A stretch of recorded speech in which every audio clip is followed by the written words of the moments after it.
بسم اللہ الرحمن الرحیم۔ فرمان مصطفیٰ صلی اللہ تعالی علیہ وآلہ وسلم، جو جمعے کے دن مجھ پر درود شریف پڑھے گا قیامت کے دن میں اس کی شفاعت کروں گا۔ صلو علی الحبیب۔ کھانا 3 انگلی سے کھانا سنت مبارک راشد عطاری نیو فتویٰ لے کر پیش خدمت ہے۔ آج ایک نیا سنیں گے فتویٰ ہم، یہ بھی دعوت اسلامی ہی کا ہے، ماہنامہ کا ہے۔ امام مسجد کا حج کی چھٹیوں پر کسی کو نائب بنانا اور ان دونوں کی تنخواہ لینے کا حکم۔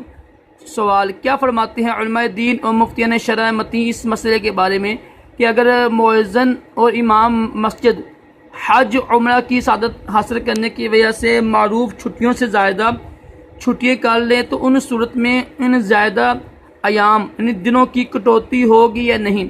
نیز اگر اس دورانیہ مدت میں وہ کسی باشرع شخص کو اپنا نائب بنا دیتے ہیں اور وہ اس کی نیابت کے طور پر امامت کے فرائض ادا دیتا ہے تو اس صورت میں ان دنوں کی تنہا سیلری کا کیا حکم ہوگا؟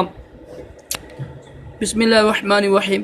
امام اور مؤذن کو صرف اتنی چھٹیوں کی اجازت ہوتی ہے کہ جتنی وہاں رائج اور معروف ہوں۔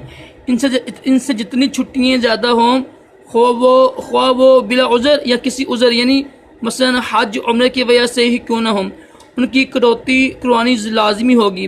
البتہ اگر اتنے دنوں کے لیے کسی امام کے اہل شخص کو نائب بنا دیتا ہے تو یہ نیابت درست ہے اور اس صورت میں ان دنوں کی تنخواہ کا مستحق اصلی امام ہی ہے۔ پھر جتنی اجرت اس نے نائب کے ساتھ طے کی اصل امام اسے دے گا۔ صلو علی الحبیب صلی اللہ تعالی علی محمد۔